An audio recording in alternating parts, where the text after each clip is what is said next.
Dopamine swipe, dopamine swipe. Followers, likes, double tap. Now they control your life. What is going on, beautiful people? Welcome back to the 817 podcast, where we talk about the lovely city of Fort Worth, Texas. We get into politics, business, culture, news. If it impacts you as a Fort Worthian, we discuss it. Every week, we give you 3 short stories, 1 big story, and wins and losses. We start in Fort Worth, expand to Tarrant County, the Metroplex, and the state. I'm here with my co-host, Ann Zeta. How goes it? It goes very, very well. I think that's been my answer pretty consistently the last few times we've met, so that's a good sign. Yeah, and I know we were out for 2 weeks. Oh, well, last week we didn't do a pod. But honestly, this last pod, I got a lot of great feedback. I had people screenshot, sending me messages, more than usual, I would say. And I think they were just impressed that we had a positive episode. Well, I tried really hard to make it positive because I felt like we were going down a little bit of a negative rabbit hole the prior episode, and I try to be a positive person. So and people appreciated the positivity. They did. And I think giving people things to do, this morning somebody shared something on social media and it was starting to go down, the comments were starting to go down that rabbit hole of negativity and just complaining about stuff. And I shared some information and then sent a text message to a friend saying, I'm done with just letting the negative narrative carry the day. Yeah. I'm going to start chiming in and trying to give people solutions and calls to action. Yeah. And I feel like when we end with a pod, there's always like that week ends up being like someone asking us questions about things. And this week we got a lot about stockyards, which we'll bring up.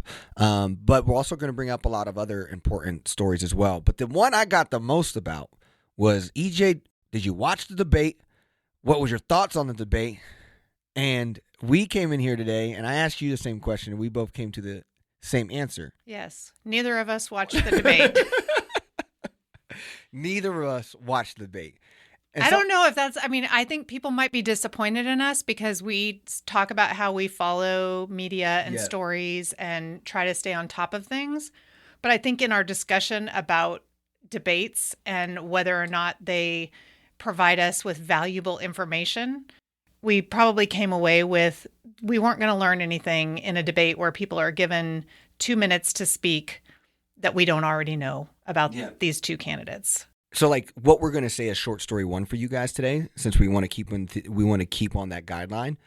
Short story number 1 is like media and why we did not watch the debate and having that discussion. And we have a couple stories that are also going to support this conversation, but really we just want to talk about like why we didn't watch the debate. And, Ann's example is a great reason not to, of, hey, we know these two guys. They've been kind of saying the same thing for a long time, and we know how they play together. So this is going to be just a big entertainment show. I mean, it's not to say that I didn't go and kind of peruse some commentary about the debate after the fact. I did that too. I did that. And I also had a few people reach out to me, suggesting things that I go look at as the commentary. I listened to several podcasts that are regular podcasts that I listen to that did kind of a breakdown.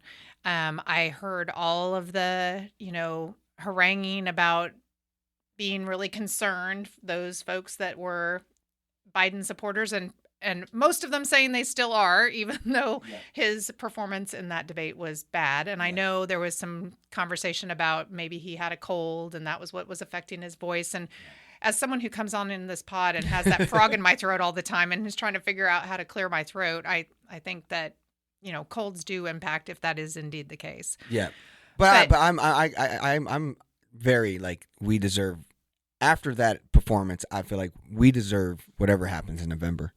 Well, my takeaway was more a reminder of kind of the importance of a pipeline of secession and supporting the next round of folks that are willing to serve, because I feel like it is a illustration of what happens when you don't do that. Yeah. And you make serving in public office so incredibly awful that folks that are really wanting to be there for the right reasons to serve people don't want to put themselves through all of that. Yeah. And I think like my big take of why I didn't watch the debate is because it's the same reason why I don't watch a lot of television. I don't watch or listen to a lot of YouTube. I don't watch MSNBC. I don't watch CNN. I don't watch Fox. I don't watch YouTubers, because to me, as someone who studied journalism, that's why I think journalism is so important is because the idea of what journalism does is it tries its best to provide an objective view of something by providing a writing style that supports us to not try to sway us. And the business model isn't always based off of views and entertainment. And so like that's to me the reason why I usually stay away from that kind of news, because I know it's more about subjective opinion. And both parties, he said false accusations, one more than the other, but they both did. And so it's just like, if your only time of like, man, I'm going to make judgment on who's going to run our city is this moment, then like that's where like, and that happens for a lot of people. A lot of people watch Joe Biden just look very, very unwilling to do another 4 years and like made a decision. And that's going to impact us if we don't figure out what we do by November. So I am very concerned about that. But that's the reason why I didn't watch, is because I'd rather wait until it's over, read what people thought about it, and then go back to reading things that are healthy. You know, I just think it's like eating Whataburger at 2 a.m. is like watching the debates. Like, it's just not good for your body. Yeah. It's not the good stuff. I don't even know what time it started, but we have a regular family therapy session that we do on Thursdays. So that conflicted with it. And that would have been a better use of my time, definitely, than watching a debate anyway. Yeah. But I think, to your point, watching it in real time sometimes, you know, is just cringing, is what a lot of people were describing as their response to watching it in real time. And I did go to Twitter to kind of see what people's responses were. And I had a couple conversations with some folks. It definitely was based off of it all. And then people who most of the people I've heard are very like concerned or disappointed about Joe Biden's performance and what do we do here. You saw Barack Obama trying to save grace and say, hey, everyone has a bad debate. You know, my guy's still good to go. Like, I don't know. And I saw some interviews, I mean, not interviews, but speaking engagements with him like in a couple of days after, and he definitely did not sound as bad as he did during that debate. So. And then you also had when looking at our local newspaper, Star Telegram really leveraged, try to make a lot of stories around, will they replace him? You know, Michelle Obama and Ted Cruz story. There was a lot of different stories about, and people were going down like the actual factual path of how that could be done and when that could be done. And, you know, and going back to 4 years ago when people kind of thought that maybe he was only going to do one term and then kind of fill the pipeline with somebody younger and more vibrant and you know, and then that didn't happen. So, well, we do have on this kind of media conversation I brought up, we did have one kind of story to also hit, not just a debate, but we had a Texas Tribune article that also talked about kind of the importance of having accountable media. And so Texas Ethics Commission will require influencers to disclose when they're paid for advertisement. This action comes after the Texas Tribune reported that influencers were being paid to defend impeached Attorney General Ken Paxton. Texas top campaign finance watchdogs voted Tuesday. This is a mid-June story, so this was in the week of June 18th, to require social media figures to disclose when they're paid for political advertisement, nearly a year after the Texas Tribune reported that influencers were being quietly paid to defend impeached Attorney General Ken Paxton. It was a 7-0 vote that the Texas Ethics Commission gave final approval to change, which were first proposed in March. So last summer, the Tribune reported that Influenceable, that was paying Gen Z influencers to create or share social media posts that attacked the impeachment process and the Texas Republican leading it, including House Speaker Dade Phelan. Commissioners did not mention the company directly on Tuesday, but said that their previous meetings that the changes were in a response to at least one business. So there's businesses using their agency's creative to then fund and partner influencers to talk online. And this to me is why I actually, another one, I don't watch TV and I also don't subscribe to YouTube, because I think YouTube is actually more dangerous than Facebook and TikTok, because YouTube is not social media. YouTube is, I want to go learn something, And then the algorithm is focused on reaffirming your belief in what you like to watch. So if Ann likes transportation and they see that when they show her that video, a positive thing about transportation, that next YouTube video is going to be something that reinforces like all the things she cares about. So what happens is with the tough thing with YouTube, you have to learn that you're getting reaffirmed the things you want to hear. Very similar to how Fox or MSNBC or TV does it. YouTube does the same thing, and now you have influencers on YouTube who are giving you stuff based off of what they're getting paid to do on the front end to keep you riled up and excited.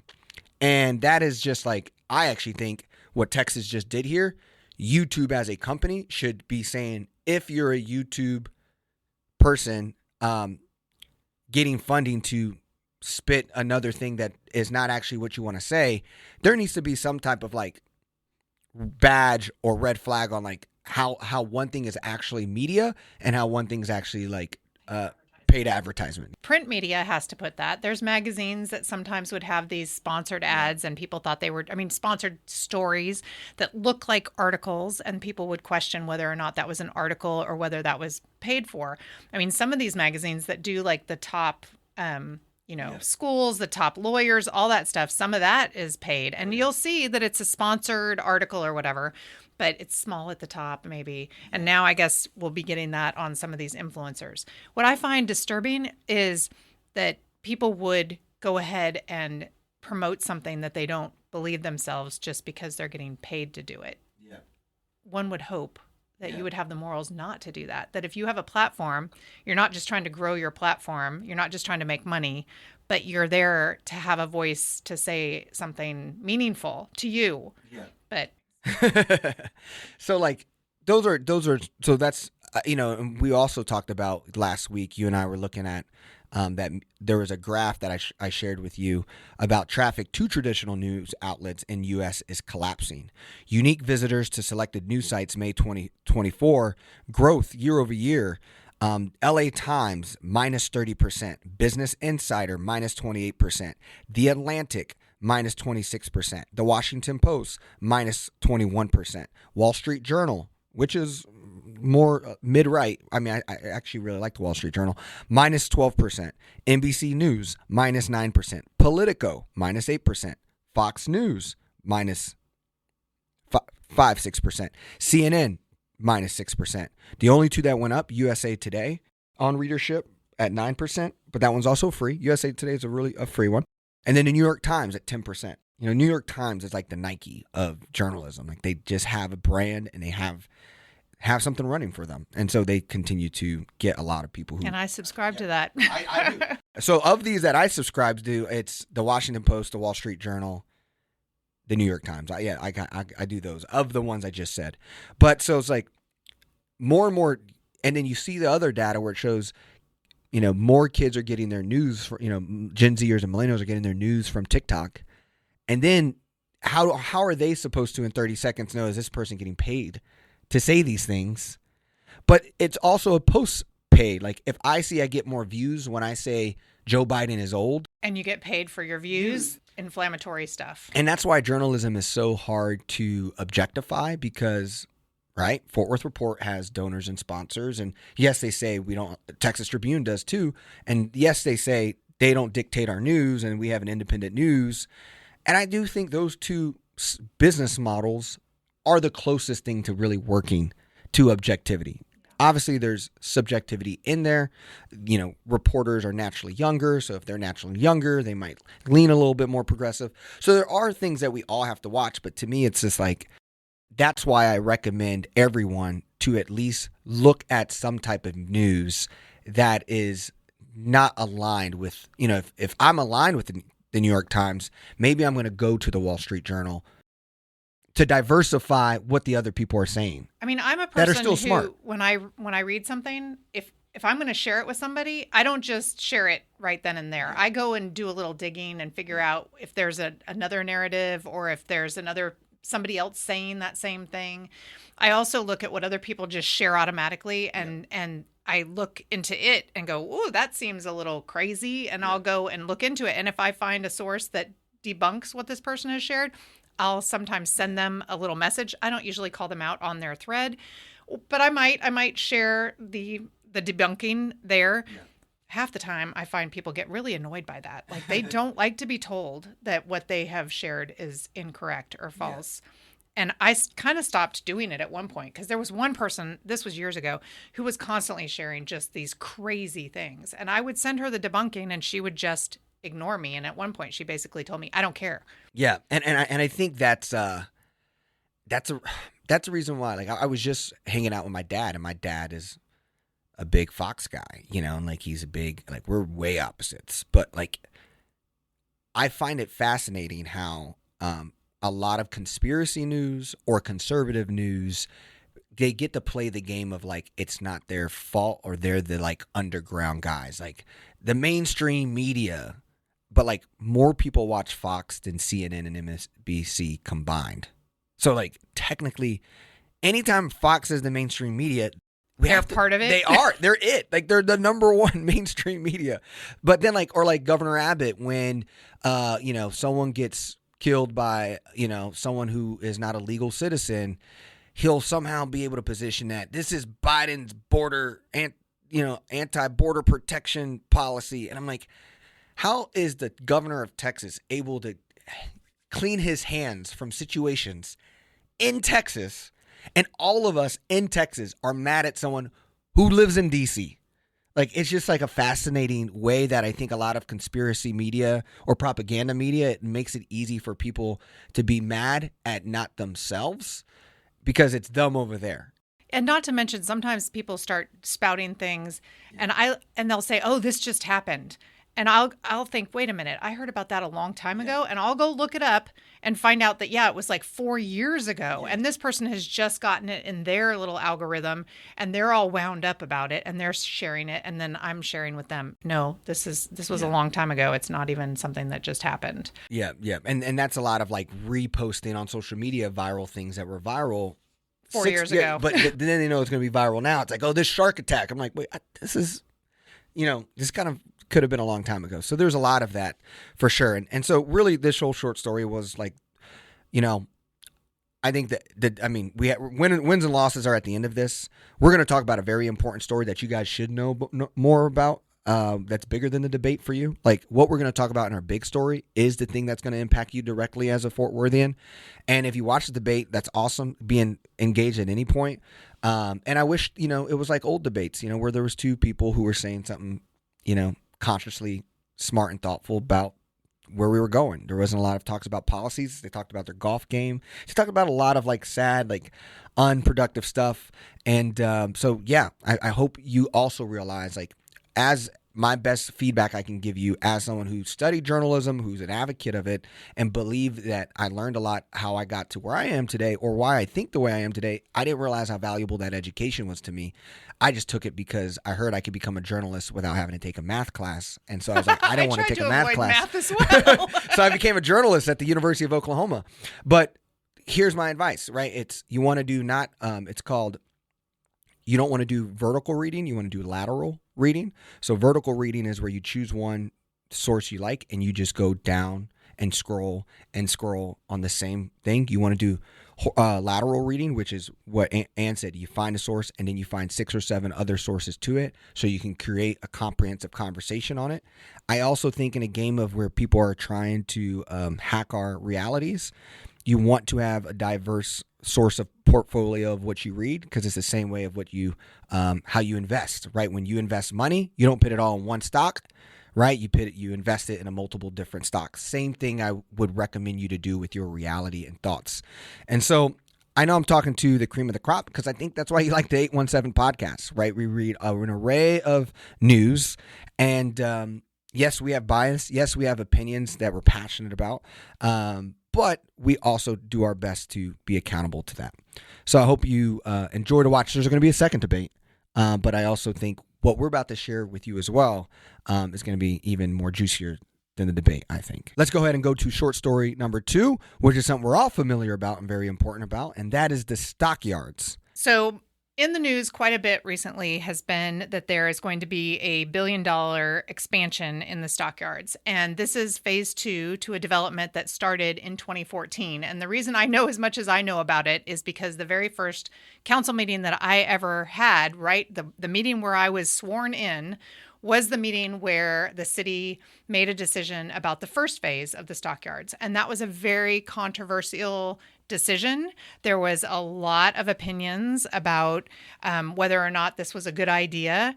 There were a lot of folks that thought that this developer was going to ruin the stockyards, that it was going to be, detrimental to the history of the stockyards, that it was going to ruin the authenticity of the stockyards. And I think that for the most part, people would come to the conclusion that that first phase has been pretty successful. Back then, we made a decision about a historic overlay, and I think that historic overlay, I think we mentioned this on the last pod, is being expanded. That was something that I hoped to do from the very beginning, but I think overall it has been pretty positive. So this meeting that the council just had to talk about phase 2 of the stockyards, I was at the meeting for another topic. I wasn't there for that topic, but former Mayor Betsy Price was at that meeting. Former Mayor Moncrief was at that meeting. It literally was like going back in time, walking into that building and seeing all these people who were on the council previously.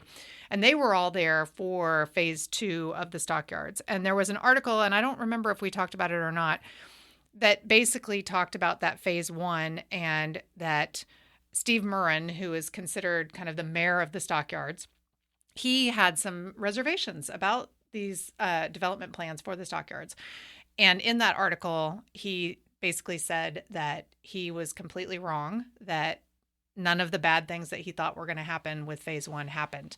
And phase 2 is definitely a part of the stockyards that has less historic assets that need to be preserved. It's more vacant land.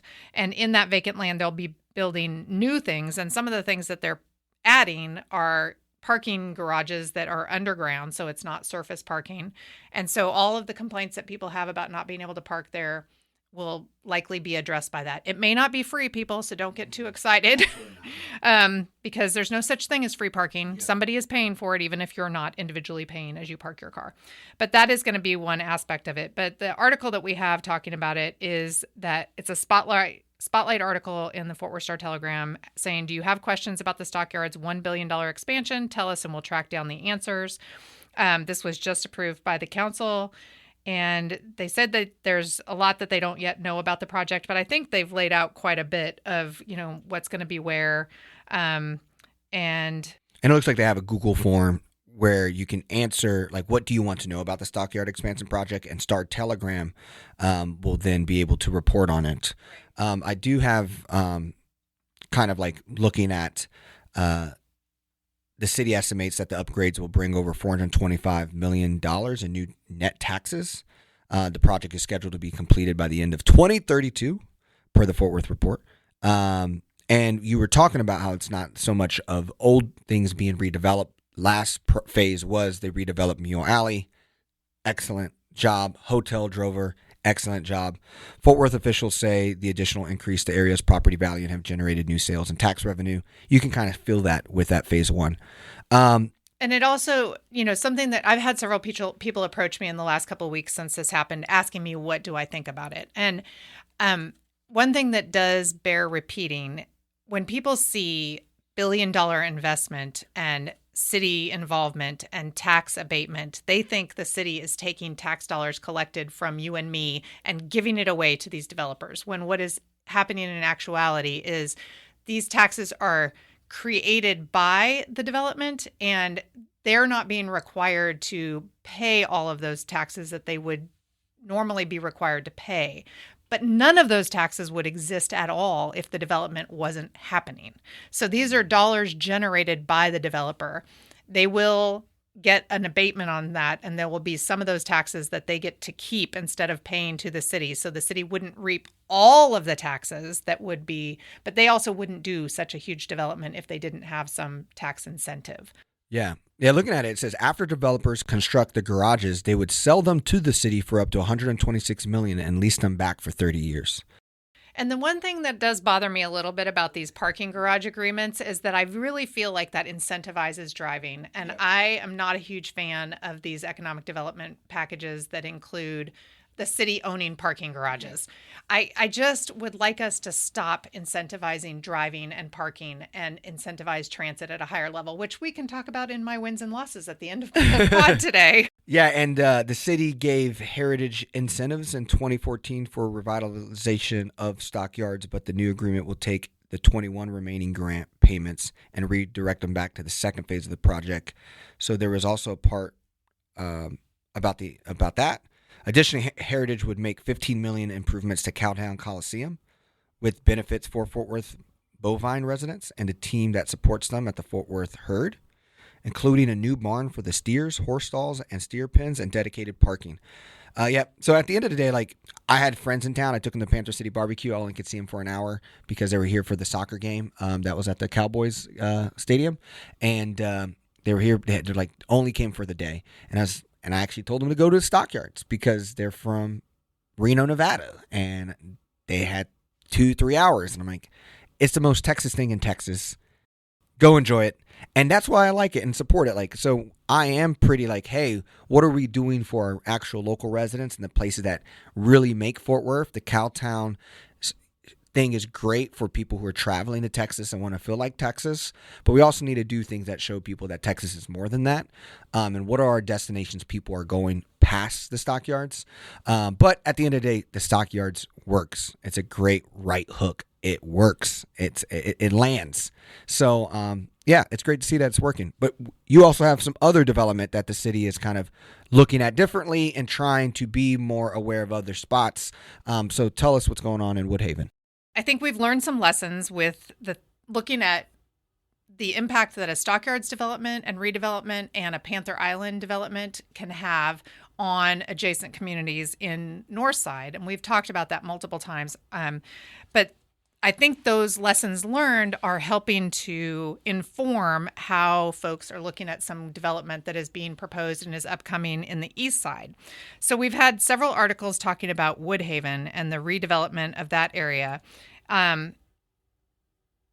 There are two articles, the first one being a Fort Worth Report article saying East Fort Worth's Woodhaven neighborhood could see new investment soon, and here is how. So this first article is highlighting some work that the city of Fort Worth is doing with the Woodhaven Neighborhood Association. They are hosting a festival and conservation plan party where they spoke with people in Woodhaven about kind of redevelopment of this area. And what it reminded me of with the stockyards is Northside was concerned about all the development happening around them. Northside in the past, before the redevelopment of the stockyards and before Panther Island kind of started gaining momentum again, was an area that wasn't seeing as much maybe investment from the city, interest from developers, and Eastside has kind of been that way as well. And now those kind of interests are peaking, and I think that the city is trying to get out ahead of it a little bit by doing this community engagement piece where they're getting input from folks that live in the community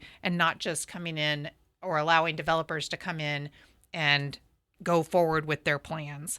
What they'd like to do is get data collection of what people would like to see the development look like, what they'd like to see in their community, what they want to see in the next 5 years and the next 25 years. I mean, this is right up my planning background. But isn't the big story also like the private sector group who's there as well? And is that more kind of discussing the second story around? Because you're right, everyone loves that golf course back in the day, the history of the golf course. What is these two projects going on separately, or are these? Well, I think the city is looking at the broader area, not Gotcha. just the golf course. But I think that the interest of the private developer in the redevelopment of the golf course is either happened in concert with the city being like, we need to take a closer look at. But I think the need for the closer look at what has happened in Woodhaven has been ongoing way before this specific developer came in to say, let's do something with the golf course. Because in the city of Fort Worth, if anybody ever wants to build multifamily anywhere, people will point to Woodhaven and say, we don't want that. Because in the 80s, there was an absolute overdevelopment of not the best style of apartments in an area with not a lot of services for them. And that obviously declined into an area that was not beneficial or good for anyone. Now, a lot of work has gone into communities in that area partnering with existing owners of some of those apartments and rehabbing some of them. But it's, with as high of rents, as high as occupancy that we have, it's kind of hard to get people to improve apartments that are not the best apartments to begin with, because they can get rents that they need and they're making money. And so why would they want to put more money into them? So there's that whole conversation. But I think that this is an opportunity to do, work in concert with a developer who's interested in redeveloping and who is local and has an interest in working with the community. There was a large meeting held by Crescendo Development, who is the developer that bought the golf course and the country club. It's 160 acres of land, including the former golf course, which permanently closed in 2022.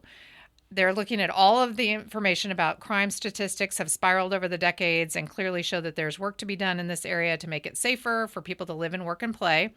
And Will Northern, who heads Crescendo Development, had his first public meeting on this, and I think it was very heavily attended, like over 100 people. I was chastising you at the beginning of our discussion that you didn't go to that meeting and didn't know about this, because you were saying there's a difference between Woodhaven and Meadowbrook. You got District 5 and District 11. So. And a highway in between. Yeah, exactly. Too. So, yeah. Those highways, those pesky highways, they divide people and make them feel like they're not in the same neighborhood. Exactly. So would you say, if Stockyards is in phase 2, this is like phase 0, 0.1, 0 point, entering an early phase 1. Yeah. But it sounds like they're doing it very community focused, which is excellent. I think that when the Stockyards started their redevelopment, it was that whole pointing, it's an outside developer, and oh, God forbid they're from California. That all came up, of course. And then it is the Stockyards. Yeah. So, and, at that same meeting that I mentioned before, where we made the decision about the first phase of the Stockyards, the redevelopment of the Glen Gardens golf course to become a whiskey distillery was also on that council agenda. And there was some hot opinions about that as well. That was a controversial decision, which I think there's still some people who are upset about that because that was a historic golf course and the neighborhood was concerned. But I've gone out and done yoga. I don't drink whiskey, but I've gone out and done yoga at that facility, and it's pretty fantastic. And Fort Worth has to do something, to reconnect and redevelop the east of the city. It's the part closest to the Metroplex where you're competing with Dallas, Irving, Frisco, Plano. Why is the reason for people to come out to Fort Worth, to come this way? We have the Stockyards, but how do we get people into the city, into the loop? And so we got to do where the West begin has made long-term challenges with what Fort Worth looks like to the Metroplex. We were so obsessed with being our own big city that we didn't want to be Dallas's little brother, that now where the Metroplex is growing and how it's growing, if we don't start building the East, we're going to be disconnected. You already see people concerned about, why do we need to build transit to Fort Worth? Why do we need to do whatever to Fort Worth? And that will only get bigger. They're moving things up more north. McKinney's looking at an airport, right? It's like Fort Worth has to get more attached to the Metroplex and get over our little brother syndrome that we had for decades. Well, it's funny because this wasn't something you and I discussed before now, but I did a presentation on Friday for an organization called Creative Mornings. Yeah. And the word that was supposed to inform my presentation was pattern. And so very much patterns of development, patterns. And so it was focused on patterns of development informed by transportation. And it spoke to the fact that we grew west and north because we just saw Dallas to the east. And so I think that the east got kind of just thought there's not a lot to do going that direction. And so with you describing what you just said, that totally kind of plugged into that patterns presentation that I did. And I think we're going to put it in PDF form and put it on our website. So if you didn't go to the presentation on Friday, you can see that, because we talked about rail, Chisholm Trail, cattle drive to rail to air to aeronautic and all the airport situation, and then also high-speed rail and kind of what we have going into the future. Yeah. Awesome. Well, we're going to go ahead and now move into short story number 3. Short story number 3 is moving into now we're seeing kind of, I think the housing world, the housing market world is very interesting. And so we're just going to dissect a couple stories here. And we think some people are watching this closely that listen. So as this is a Texas Tribune article, it says, as more Texans struggle with housing costs, home ownership becomes less attainable. A new housing report from Harvard University found that would be home buyers need to make more money than ever if they want to buy a home in Texas urban areas. So what it says is that according to the report, it found that rents remain well above where they stood before the COVID-19 pandemic. The Texas housing market has cooled amid high interest rates after steep increase brought on by state recent red-hot economic growth. So home buyers today says that the number of Texas homeowners and renters who struggle to keep a roof over their head sits at an all-time high. A family needs to make more than $100,000 if they want to buy a typical home in the Houston and Dallas-Fort Worth region, according to this report. In the Austin area, a buyer needs to make more than $140,000 to afford a home at the median sales price. Renters have increasingly little room to put money away for a future down payment and make the transition to homeownership. A record 2.1 million renter households, more than half of those in the state, are cost burning, meaning they spend more than 30% of their income on rent and utilities. Of those, nearly 1.1 million put at least half of their income toward rent and utilities.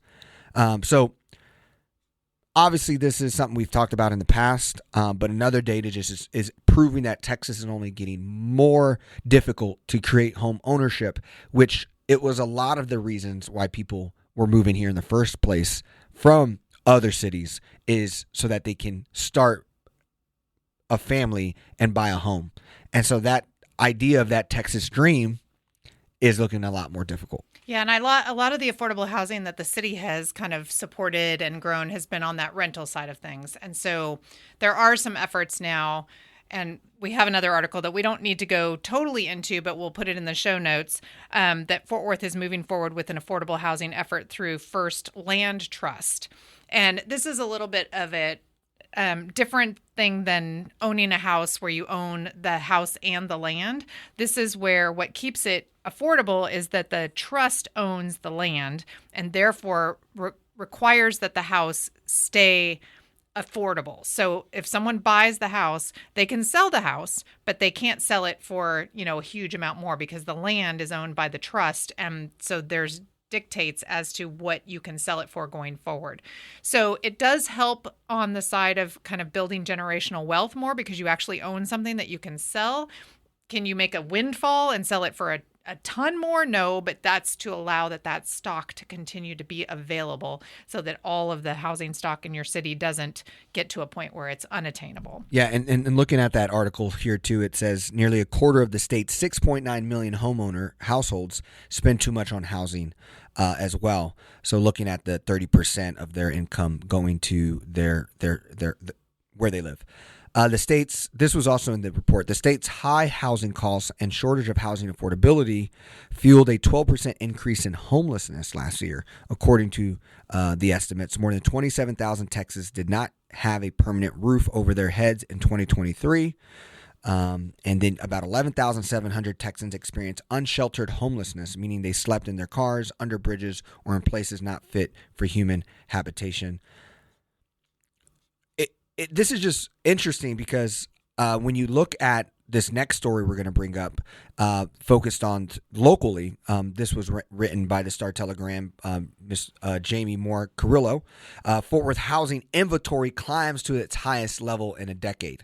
So we're seeing that new reports are showing that it's harder to get a home, but yet Fort Worth is saying in a decade, in the last 10 years, we have more housing on for sale in a long time. So it's an interesting dynamic. So as I bring this story up. Well, and the question at the end of the title is a price drop coming? And yeah. So, they're asking if there's more on the market, staying on the market longer, are the prices going to come down? And I think what you were saying earlier is anecdotally, you see people still asking sky high prices, but it's sitting on the market longer. So when is the time going to come where people say, oh, if I really want to sell my house, I might need to lower the price? Yeah. And that's, And that's honestly why we're talking about this story, because usually this time of year is a really this is when like a lot of housing people do start doing that transition, right? Kids are out of school. This is the time, like if I'm going to move, this is the great time to do this for my family. But you didn't have that effect really in Fort Worth today. A lot of people say it's the high interest loans that we have today. So you don't have the same kind of low interest loan when you were going into the pandemic. So the city housing inventory climbed to 3.2 months this past May. I remember when, like during the pandemic, when that number was like 19. Like it was like we have 19 days of housing inventory, and now it's up to 3.2, according to the Greater Fort Worth Association of Realtors. Going to what Ann said, that's why I really think this is an important story. I'm seeing that houses still want pandemic pricing. And in argument, the pandemic pricing of a home isn't even the value of the home today. So I see people who now, the pandemic has been far enough away where people are actually even trying to make money on their home based on what they bought in the pandemic. And so I know Dallas-Fort Worth never goes through like a real housing crisis or a recession compared to like a lot of areas, but it's starting to feel like selling your home is either going to be a big ego check where you're going to sit on it for a while and you're just going to have to, or you can't do that because you have to buy another house because you're moving somewhere, and people are going to be able to, I think, get homes for under pandemic pricing. You're going to be able to get 80% of what happened at the pandemic level. Like that. Well, and depending on how long you've been in that home, I mean, that's still good. We've been in, yes, exactly. We've been in our home since 93. And I mean, there's no way the prices are going to go down to what we spent in 93. So we would make money selling our house. Now, whether or not we would be able to invest in something else that is desirable to us at this moment, that's why we're staying in our house. And I feel guilty sometimes because we have like all these extra bedrooms, and it makes me feel like that should be made available for people who are not empty nesters. Yeah. But I also think that is right, like rents, and this is working out for the rent department. You just talked about how Woodhaven is still able to keep rents high and not have to do anything, because when the housing is cold, because people who do own their houses for a long time can't find a way to get off of their house to like live in a desired place that fits their life today. So then like these new people can't come in and buy those homes, and then these it's just a really sticky situation. But yet now these homeowners want a really high price, and who is going to break? And eventually economics start working, at least you think. And so then people start having to say, wow, I got to now lower the price of these homes. And if you're someone who's looking for a home, or you're on like Zillow and you're, hey, I'm growing my family, I think you're in a right position to just allow this to hurt. Like, I think this is going to break people who are trying to sell, and you're going to have a much more of a buyer's market this next couple. Well, I don't know about the rest of the people that are in my age category with empty nesters and wanting to move into something that's like in the core and more dense. But that is something that is missing. Yeah. The missing middle is what we call it. We planners call it. More duplexes, triplexes, condos in the core of the city. So it's in a walkable. I looked up my walk score in my neighborhood the other day, and I have a really high walk score. My transit score is, it's all right, not that great. But that housing is being sat on, not being developed, because there are property owners in the core of the city that own land that could be adaptively reused, or new infill development could occur. And I think they're waiting to see, could they get more money? Or I don't know what keeps them from developing, but there's constantly hearing from folks that own land in the core of the city that they're sitting on. And I'm like, what are you waiting for? Let's develop that with more housing for people. Yeah. I think that's going to be something to watch. I could totally see 12 months from now, 18 months from now, the big story across the country, and specifically is the declining in pricing of homes. That could be definitely a possibility, because looking at it today, like honestly, if any of us look at Zillow, you see something in your neighborhood and you're like, they're asking what? But now that's sitting there a lot longer.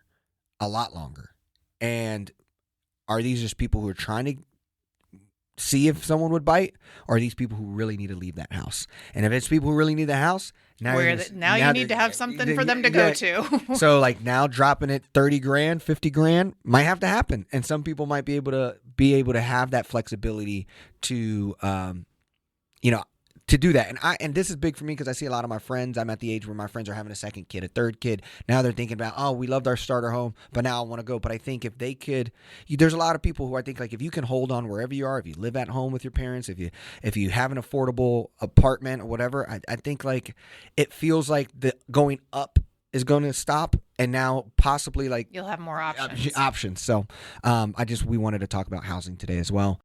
Cool. So let's actually move into the big story, which kind of hits all the things we've been talking about. Well, it's funny because I was just looking at how these two things with the two developments with Northside and with Woodhaven, and then talking about housing and talking about people's opinions about multifamily and all the importance of circling back to community and making sure that input from community is a part of the equation, I think leads us into the big story, which you were super motivated by because I encouraged you to attend the Vision Summit. Which we talked about last episode. Right. Which was part of the comprehensive plan engagement effort. And, you had quite a reaction to attending that meeting. Beautiful people of the 817 pod.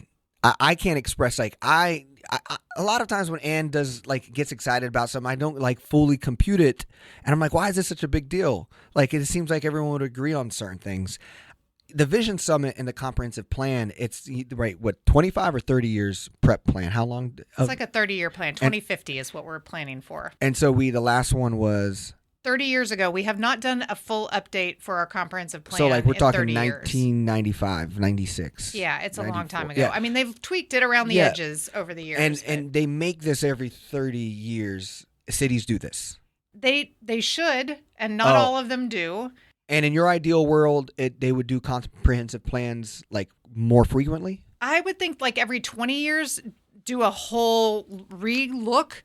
But the other thing is that building in implementation to your comprehensive plan is something that maybe hasn't been done to the best of planners' ability. And in Fort Worth, I'm going to give a shout out again to the Fort Worth Lab because they are connecting planning and development with budget. And they keep sharing that goal is to actually fund and budget the things and have achievable steps along the way where you're actually implementing your plan and not just having a plan that is pretty and sits on a shelf and then doesn't go anywhere. Yeah, and so to be clear, Ann's like, you really need to go to this, as a city planning commissioner and as someone who needs to be engaged. I'm like, all right, I'll go. I thought this was going to be something with 60 people there. This was a legit event. It was at the Coliseum or Will Rogers Memorial Center. Yeah, center. It was. They had food. It was all the who's who were there. Everyone was there doing their thing, and I was like, "Whoa, this is a lot bigger." I wore basketball shorts and a t-shirt, and I just rolled in. But you were fine. Yeah. Everybody, you don't have to dress up for community engagement. I agree, and so, anyways, and I was so blown away of how collaborative it was. They were right. They weren't standing on the stage talking. We got to get in circles, and the thought exchange, this platform that they used, was, as someone who's in software, and does education technology, I was blown away about how they were using this technology to get inclusive feedback. And so basically what was happening at this Vision Summit was everyone got out their phones, they scanned a QR code, and then you shared your ideas of what you want to see the city look like in 2050. Now, this is my jam. This is what we do on the 817 pod. I was like, yes, this is awesome. I can't wait to do this. And then what happens is once you start sharing your ideas, people start rating them out of a 1 through 5 star. So your ideas are going into a system where everybody can see it. Unanimously. So people can't see what you're saying. Who said it. So it's strongly disagree is 1, strongly agree is 5. Now, I'm just going to read the ones that were showing up. All right. Let me find the one that there was probably. When I write them, people are like, "Oh, Ann wrote that." Yeah. So here was one that someone wrote. Diversity and inclusion is killing our economy. We need people who are qualified for jobs, not based on things they're not in control over. No one has control over the skin color. DEI is killing our economy. The next one was preserve constitutional rights for the freedom to pursue life, liberty, and happiness, as we all have the ability to worship God freely. Values first and foremost, Judeo-Christian values, libertarian and capitalist focus. These are the things that are being said. So regardless if you're like, oh, those sound good and cool, like regardless, I'd question the DEI one, but everything else there, like if you're like, oh, I like those values, that's what I'm like. I was blown away. And yes, once you walk into the room, you can see an age difference. You can see a diversity difference. So like me, I was definitely one of like, when I was looking at they ask you to like fill out the survey. I know I'm like a shining star here because I was one of the youngest. I wrote a lot of check boxes for them to feel like this was an inclusive event. And they are keeping track of all of that because this was round 1 of engagement. And from what I've heard serving on the technical committee for this effort, they are going to circle back and see who they didn't reach in this round of engagement and put an effort into making sure that they reach a diverse citizenry. And so there was 225 ideas at this event. And they get the app gives you 30 to like vote, but then it's like, do you want to vote up more?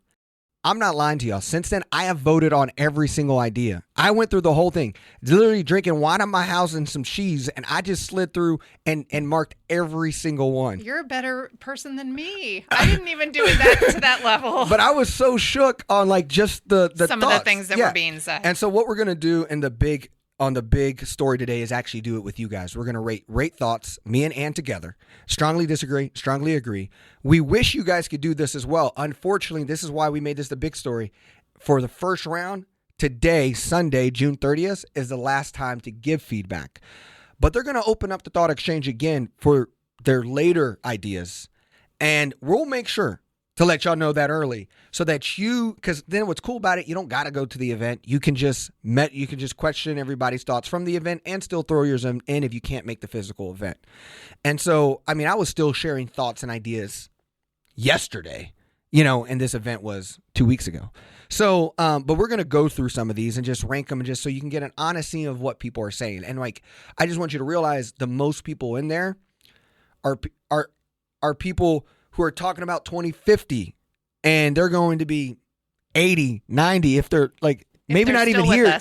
And they're judging on what this city is supposed to look like for you and me if you think you'll be between 50 and 70 in 2050, so in your EJ's prime. point is that we need to have engagement from younger folks because really the usual badly. Suspects that are easy to engage and have always been the people who show up at meetings are definitely showing up for these meetings. I think they are making improvements and reaching a broader audience with these technological tools and that sort of thing. But I think they're still definitely going to find that there's a shortcoming of how much reach we're getting. Like the new core citizen, like being a good citizen is like step 1, read local news. Step 2, vote every time. Step 3, participate in your community's feedback. Because me as like doing this now, and I only really started doing it because I became a commissioner, and I was like, oh, I need to get involved with this. I think I can take a little credit for it. Yeah, and being my co-host. But what I'm learning about is like they're right. Like, yeah, it's slow, but like if you're actually showing up for your neighborhood once a month for a meeting or once every 3 months for a meeting about transportation or about a library, about what we should do with dollars, like that's how things get funded. And you're wondering why there's this new park in somebody's neighborhood or why this thing is over here. It's because those people were just showing up saying we needed this. And oftentimes the people who are saying that have no idea about what we need right now as people of today. And that's why this is so important. So I'm happy to start jumping into the rate your thought roulette here, and just us do that. But unless you have something to say. Well, I just want to make sure that we don't forget that there are multiple efforts going on currently in the city of Fort Worth. We'll hit them. Okay, we can do that after the thought We're going to roulette. give people what was there.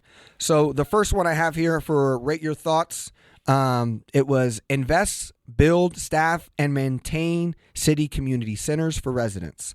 This invests in the mental well-being of residents. The city depends on institutions such as the YMCA to fill this need, but this is not enough. I rate that very high. I think agree. that's definitely I something strongly we should agree be with that doing. one. Yep. Shade and seating at bus stops. There's bus stops at Broadmoor and Calmont. I constantly see residents sitting on the ground in any type of weather. Definitely need to improve that. I know Trinity Metro has a bus stop improvement program going on right now, but there's an article we're going to talk about that basically talks about the local funding level of our public transit system, and they're doing the best they can with not enough funding. Yeah, this one here is Fort Worth should prioritize infrastructure development in the form of new arterial roads in regions outside of Loop 820, such as the far north Fort Worth. The rooftop epidemic has created a traffic problem which can be resolved with careful infrastructure planning. So I think that careful infrastructure planning is correct. I don't necessarily believe it should be roads that are just for single occupancy vehicles, because you cannot widen roads to accommodate all the cars that are necessary to get people around in an area that is proliferated with the sprawling single family rooftops. So are you like giving this a strongly disagree, or are you like more like you'd give it a 2? It just depends on what they mean. If they just mean roads for cars, then I strongly disagree. But if they are saying thoughtful infrastructure, which includes, bus lanes, bike lanes, multimodal transit options to not have everybody driving in their cars, then I would strongly agree with that. Got it. So I'm going to just give it a 3. So we don't get to, because we don't make a move on that one. Here we go. Too many empty buses on our streets, fewer buses and more zip zone, because zip zone is so much better. Okay.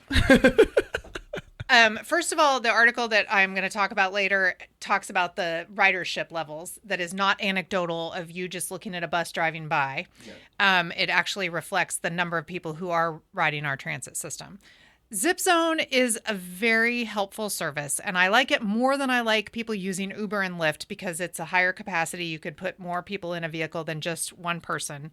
It's really expensive, and it is subsidized up the wazoo. And unless we as a city at the local level are going to try to figure out a way to fund our transportation authority at a higher level, if we want them to provide services that are that much more expensive for each ride, we're going to have to figure out them having more money for that. But it is definitely a good solution for that last mile and, getting around within a certain area.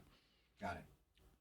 So what was the question? So it's like too many empty buses there. Well, I don't agree with that. So we'll just say you disagree with the too many buses.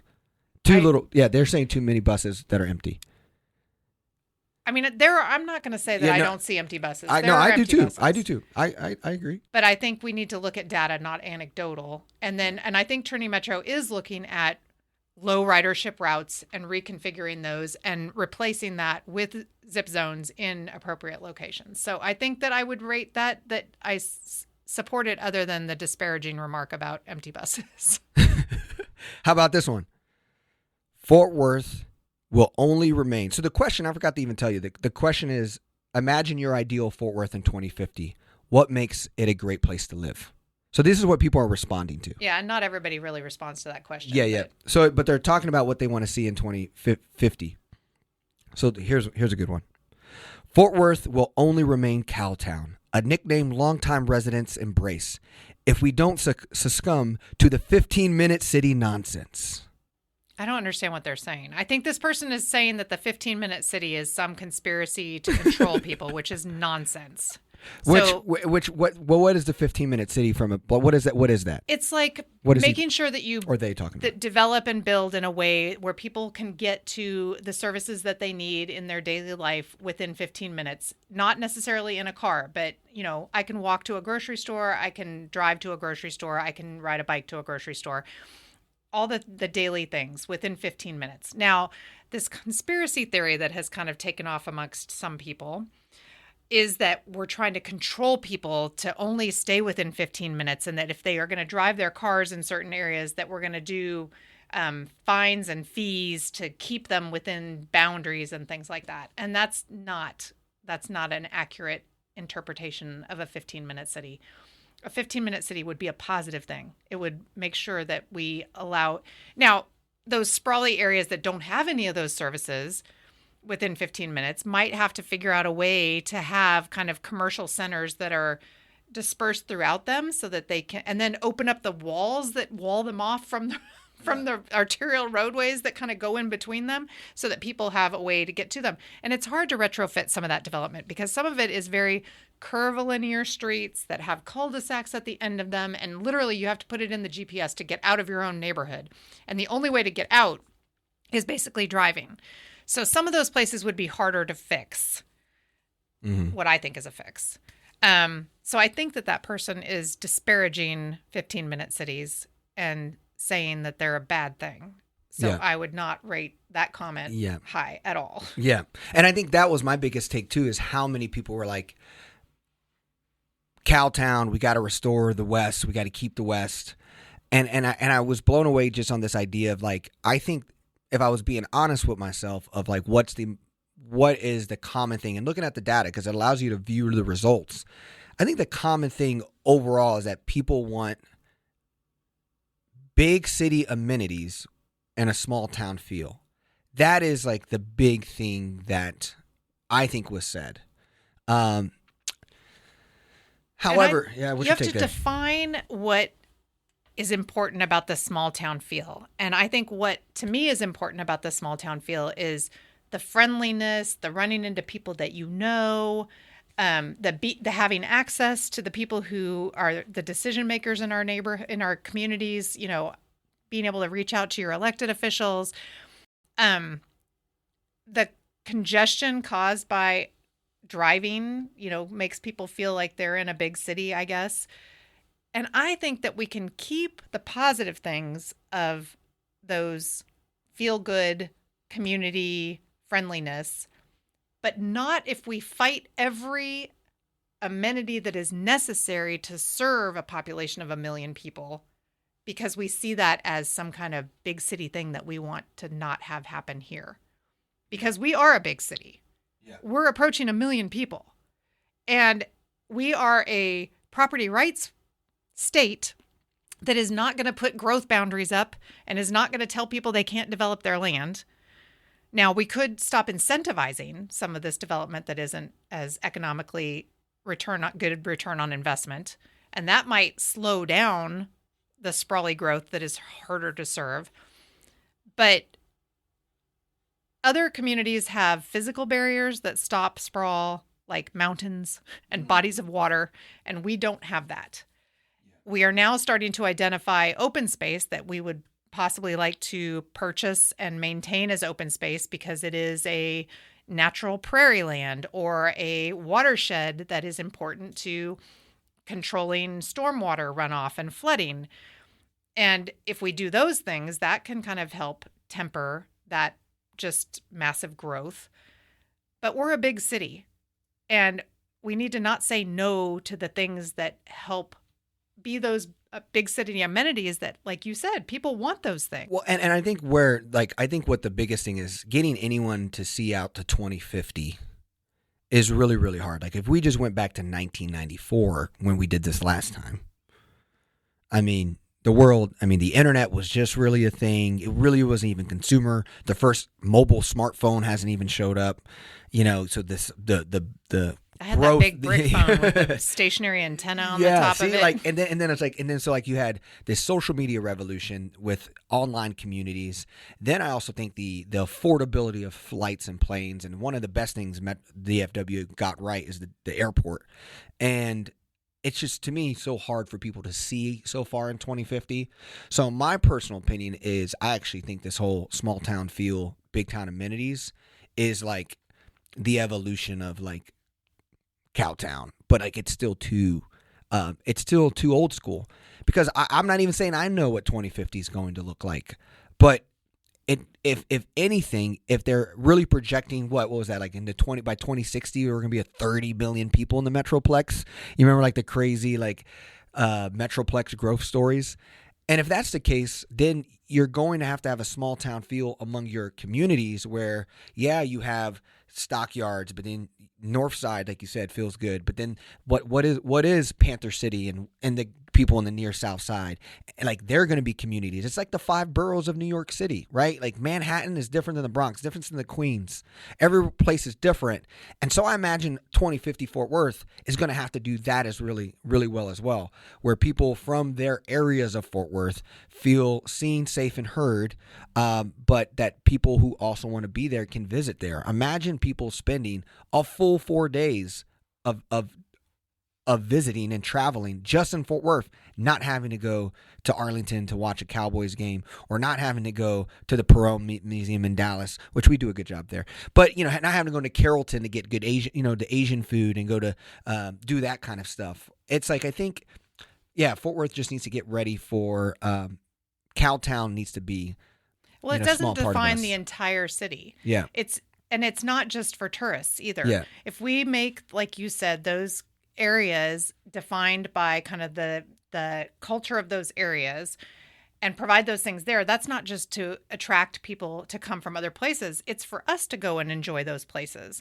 So if downtown is known for a certain thing and it provides amenities that I like, I'm going to go into downtown. I would like that to be connected with rail or a bus that makes it very easy to do that. If Northside has these amenities that I want to go partake in, I, as a citizen of Fort Worth, can benefit from that.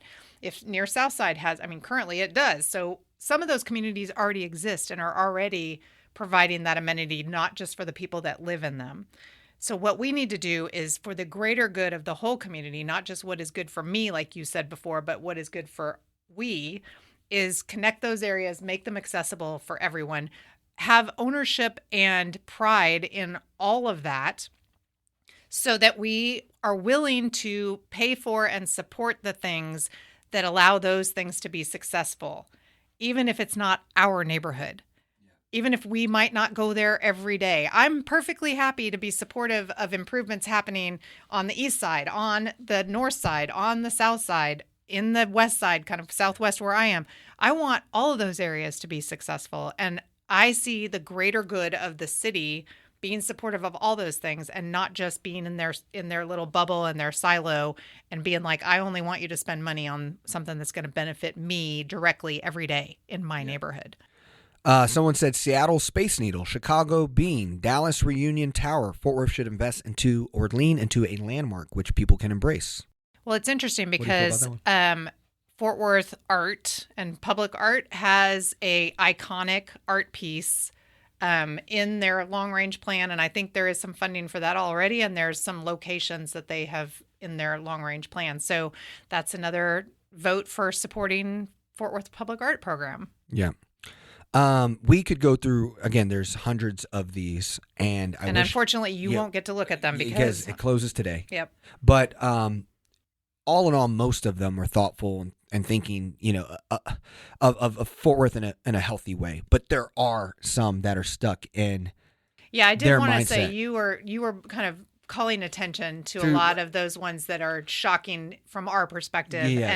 And I'm glad you shared that there were ones that were thoughtful and helpful. And I think that is most of the response that they are getting at all of these different places that they're going out and doing this engagement. But it does here's another emphasize the importance of engagement. Here's another one, right? Like, okay, these come in randomly. Fort Worth election administrator by Tarrant County should use numbered hand-counted paper ballots for low turnout city elections and runoffs. See, so I'm just randomly saying these. I did say a couple that were screenshotted, but obviously that like these.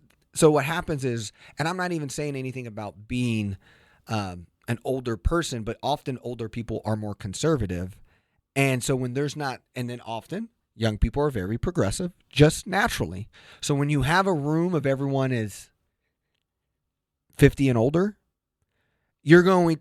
What I'm freaking out about is these people are saying things like what I just said, and that's the 2050 plan they want to. And then poor city officials are like, okay, now how do I create data? Well, and actually move? They do have the ability to look at something that it has smart. Nothing to do with the comprehensive plan and be like, that's not something we need to work into the comprehensive plan. Yeah. That's, outside. There's people who show up to say the same thing. Like every time the mayor posts, there's a group of people who are very passionate about animals who share their upsetness about how animal control is being handled and how, live release rate is. And they go and put that on pretty much every single post that the mayor puts out there. So I think that is one way to be heard. And some people take this opportunity to bang the drum for whatever topic it is that they're concerned about. Yeah. This is my last one because I know you have you have actions that people can do to get involved for the next thing. My thoughts of the future is less potholes and gun violence, need more safely and more understanding officers, not officers that are rude nor racist. Everything I say is important because this generation is more awful and has less matters. I'm a little confused by the end of that one, but I think we agree that those are positive things to have with our public servants. Yeah. So again, here we go. It's that, and it's a lot of stuff like that. So stay involved. Go ahead. What do we got? I would just say that even as someone who keeps up with all of this, I literally am signed up to receive every notification that the city sends out from every district, not just my own district. And I follow everything that, other governmental agencies are doing. And even for me, it's a little overwhelming. So I would just encourage you to find an area that is important to you and plug into that.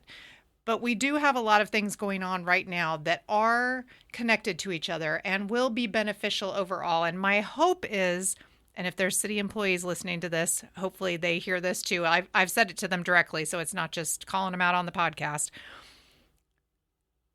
The silos that exist in the different departments that are doing these various things need to be communicating with each other and collaborating on this engagement, because to require the community to show up at every single engagement and ask them the same questions is going to be problematic. It's going to burn people out, and it's going to end up with less engagement, not more engagement. We have the comprehensive plan that is ongoing. We had this first round of engagement. There will be additional rounds of engagement. We have a plan called Move a Million, which is a transportation plan that is ongoing still. I think there may be a couple of meetings that are scheduled, but this is also the first round of it. So there's the ability to go to more of those. I've gone to several of them.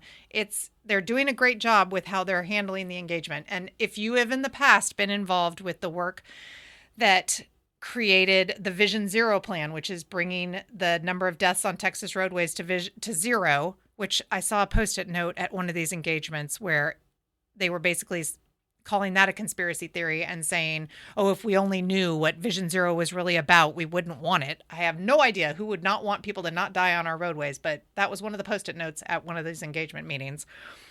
But that Move a Million is covering Vision Zero, the active transportation plan, and the thoroughfare plan, and bringing that all together and introducing the element of land use. So it's a really important effort, and having it happen alongside and at the same time as this comprehensive plan update is a really good thing. They're also going to need to look at zoning eventually, but those are two opportunities that are great. Trinity Metro is also doing public meetings, which are wrapping up, unfortunately, before you all are listening to us on this Monday. But I was super impressed with that. I went to several of them. I encouraged a friend of mine to go to one of those meetings, and she texted me in the middle of it saying, I'm at the meeting and this is so fun.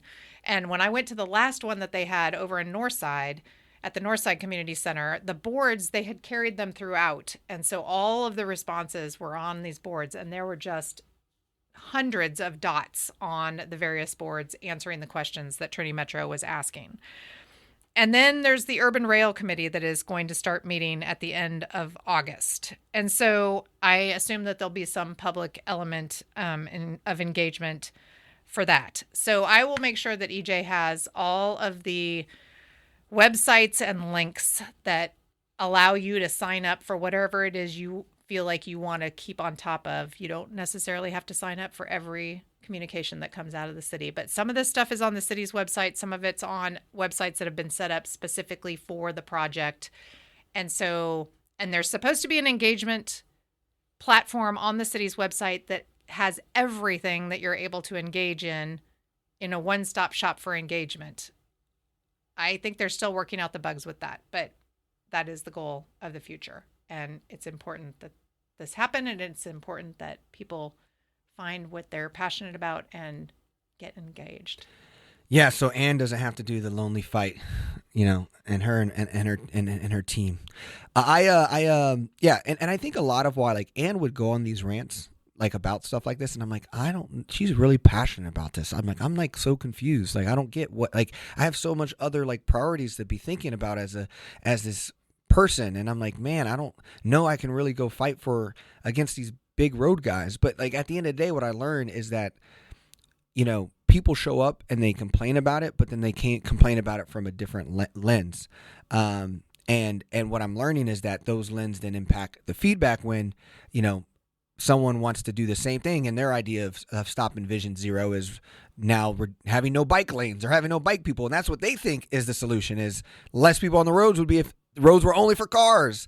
And if Ann's the only one saying no, but multimodal and everyone needs to, be able to get to work in their way of style, those are why these conversations are important. And I think as I would say as a first generation college student, as a first generation wealth builder, what I realized was so hard for me is that the things we are talking about, you were just so used to living through because you didn't know I didn't know that this was that important because I have 1,000 other things important. I'm worried about paying my phone bill. I'm worried about paying my house. I'm worried about paying these things. This idea that I could choose what a building looks like, I didn't even think it was really possible or even important until now, that I think as you mature and you get older as people, you realize like voting is important, but now you also realize like community feedback on what your city spends and how they build is important.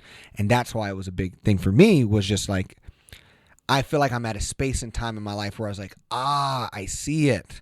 I understand the scope of why this is so important. And thank you for always keeping me push to believe in it, because I think there's a lot of you out there as well. I saw some other people out there that I was proud to see out there, but we need to get more people out there to advocate for the stuff you've been talking about. It seems harder to get people to show up to be for something than it is to get people to show up to be against something. Yeah. And so I would rather not have it be a fight every time. I would rather it be this more collaborative spirit of bringing people together, hearkening back to my Quaker upbringing of bringing people to consensus. And so that means that when you get into these meetings where you're in the same room with folks that are saying things that you find abhorrent or nonsense, you have to be able to talk through that. And you might not be able to change their mind, but if you just shy away from talking to people who have a different opinion than you, then we're just all going to retreat to our silos and our bunkers and lob things at each other from a distance. And I think when we're in the same room with people, we see the humanity of those people, and we can start asking the questions of what is it that makes you feel that way? Do you think that having this bike lane is going to make it so that you can't drive your car? Because that's really not the case. Would I like you to drive your car in a way that doesn't endanger other people's lives and, kill someone who might be on the side of the road walking on a sidewalk where they should be able to do that safely? Yeah, slow down. Yeah.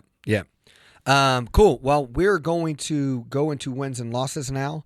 Our episodes are being a little longer because we're taking some times off over the summer, so it's 2 weeks of news, and then we're gonna have one next week, and then we're gonna be off for 2 weeks straight. So, at the end of the day, I'm just saying that these are long, and the next ones will be long as well. So, wins and losses, we like to end with a loss and we'll end with a win. So we start with our losses, but your win and loss is just kind of a comprehensive piece about Trinity Metro. And you guys have some great data about what they're doing. So can you kind of dive into that? Yeah, it almost sounds like another short story. I apologize. But basically, there were 3 articles talking about Trinity Metro. One is a Fort Worth Magazine article that says Trinity Metro provides insight on its plans for the future. And my loss comes out of that article because it highlights the fact that 80% of their funding comes from the federal government, which means that locally we are paying 20% of the budget that runs Trinity Metro. And we are reaping the benefits of that. And they are doing the best they can with very limited funding. The city of Fort Worth does not fund our transit agency at the level that other cities do that have more robust transit. So I'm glad that we're highlighting that. I'm glad that people can see where that funding is coming from.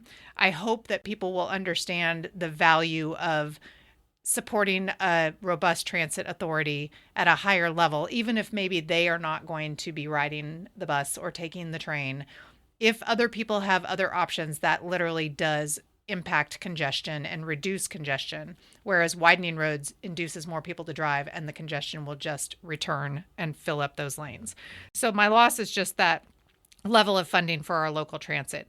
But there were 3 other articles that touch on transportation, and that is Trinity Metro is restructuring their pay schedule and their fee schedule, and we will be paying less and riding more as Trinity Metro simplifies its fares.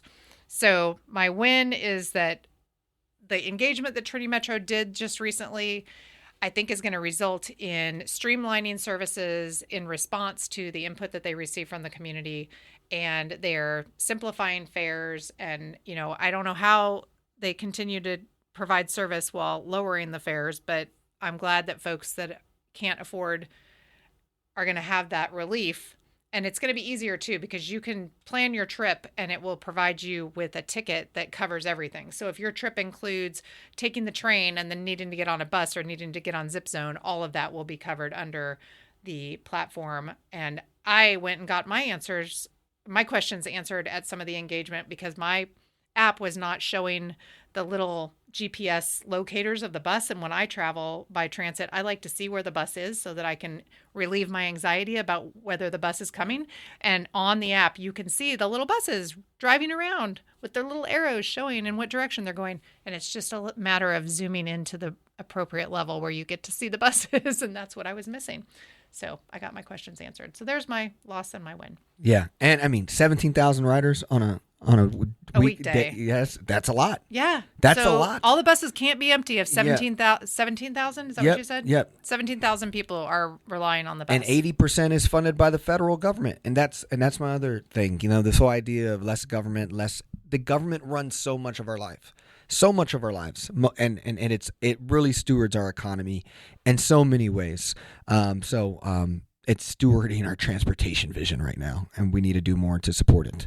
I'm going to go with my loss. I was going to go in several different ways. I'm going to end on a high note with one loss, so I'm going to do 2 wins, but one is just to recognize an important person. But my loss here is this whole shenanigans with the lead pastor at Gateway Church, Robert Morris.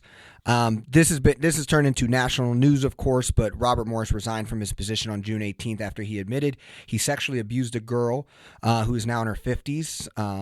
This was for 4 years when she was starting at 12. He verbally admits it. Thought that he was able to just stay in this job at Gateway Church, which is a mega church. They brag on Gateway Church that they evangelize to 1 of every 6 person who goes to church. That's how big Gateway Church is. And his son and other elders are on the board, and they're asked to take a leave of absence. At the end of the day, Robert Morris was also a Christian advisor to Trump. So there's just a lot of I'm ending on this loss because I told you about media, and understand that the reason why reading a lot of news and consuming and listening to things like the 817 podcasts is because everyone is trying to hack your reality. Everything is trying to hack your reality. And what's tough is it's hard to know what's true to you and what you want to believe in. And so I think churches do that. And I think institutions do that. And we have to be mindful. And I just think it's crazy to me that we have allowed something to get so big. And I think when you look at the drag of less people are interested in religion, more people are not going to church, it's because this is the leadership that you continue to have in those kind of spaces. And so this is just a loss in the sense of, I think we've lost the Sunday community. Where does everyone go now at 10 a.m. on a Sunday to see community and work together? So I think we have a more disengaged voter population, a more disengaged community engagement. Not because less people are going to church, but the institutions that used to represent and hold us up are actually just trying to control our values and what they want us to look like. And that's just another version of media. And I think this is a horrible story. We never actually talked about it on the pod. So I just want you to make sure you know that we are aware of what happened at Gateway Church, and we stand against what happened at Gateway Church. And we just hope that more modern churches and people who look to bring community together have higher standards for itself. So my win, I got 2 wins. My first win is to United Fort Worth. United Fort Worth helped a Kyrie Johnson get out of Tarrant County Jail to actually a center that can support him. Kyrie was an older gentleman, but had a intellect or needed services as if he was an 8-year-old boy. And so the fact that United Fort Worth was able to put this on people's radar, then County Commissioner Lisa Simmons was able to bring it up to the judge and to the other people, and now to see him out of the jail and in a service where he can get the things that he needs. I just think it's the power of you finding your thing. Back what Ann said. All of us don't got to be the transportation queen. We don't all got to be the equity guy. You can be the education person. You can be the criminal justice person like United Fort Worth is. And because it takes someone like them to identify this and bring it to someone's attention. And I just think it's grassroots work at its best. They don't have a lot of funding, which I think if someone's looking to fund an organization, United Fort Worth, let's believe if I was rich, that they would be the first thing I would think of. But they did honest work, real work. A small grassroots group of people said this. Now the commissioner wrote a letter and saying we're thankful that this happened, and then thanks this organization in Tarrant County. That's progress. And you don't have to be rich. Yeah, you don't have to be rich. If a bunch of people kick in a little bit of money, it all adds up. And so that's my win. And then it just goes. My next win is that there was a public memorial service on Friday for legendary Fort Worth High School basketball coach, Fort Worth Dunbar's coach, Robert Hughes. He was honored. He lived to the age of 96. I'm a new Fort Worthian, so I have none of the history of understanding the impact of Robert Hughes, but I had a Robert Hughes in my life. My basketball coach for my small town was a big impact, so I can't imagine how many kids were impacted by having a coach like him. Decades instead of days kind of impact, right? Just a common man going to his job, doing his thing, being there for his community. Decades instead of days leads to just a legacy that doesn't coming from changing the world, creating some crazy iPhone. It was just a dude who cared about his community. And I think that's the cool thing about this is that it doesn't seem like we're doing a lot on a day-to-day basis, but Coach Hughes is an example that you are. And so it's a win to see so many people come out to see how impactful he was in their life. And I'm just excited to see what this next wave who's been inspired by him does in the community.